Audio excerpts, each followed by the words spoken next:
સ્વામિનારાયણ. તો ભાઈ કશિશને જે મેં આપણા વાડીમાં જઈ અને ભીંડા તોરું છું કારણ કે શાક બનાવવાનું છે. તો ભાઈ જોઈ શકો છો ભાઈ સેવી કોટાની વાર કરી છે.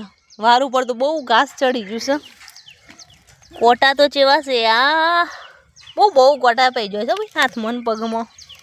પણ શું કરું આરામથી ભાઈ છોડ ના નીકળે. ભાઈ આપણે મરચો પણ લાગી ગયો છે. હા આ છોડ ઉપર 2 મરચાં આવી ગયા છે. બાકી બધું અબુ ફટોફટ ચાલુ થઈ ગયા છે ભાઈ.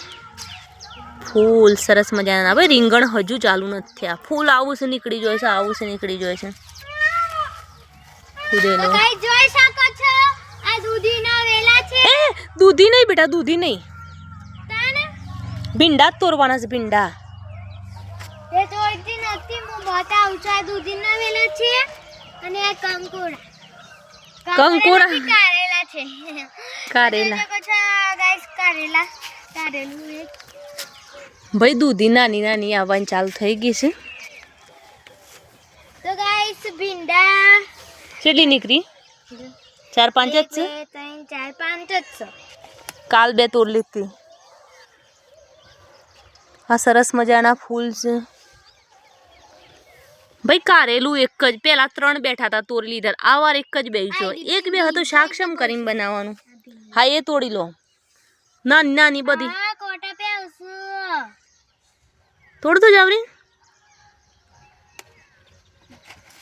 કોટા પે ભાઈ ઘરે ભીંડી મતલબ પરી છે. 2-3 દારે થોડી થોડી ઉતર. તાર દૂધીના વેલા માથા. હા એક કારેલો એ પણ બેસ્યું જો. આ નાનકડું આ.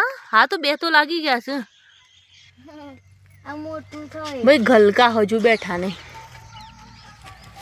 કાકડી જોઈ શકો છો નાની દૂધી. હાથ નહીં લગાવવાનો કશિશ. હાથ લગાવવાથી બગડી જાય. લગાવું છું.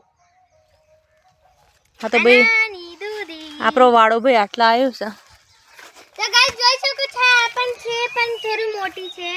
હા તો બસ બધાને મળશું બીજા બ્લોકમાં. જય સ્વામિનારાયણ. મળશું બીજા બ્લોકમાં.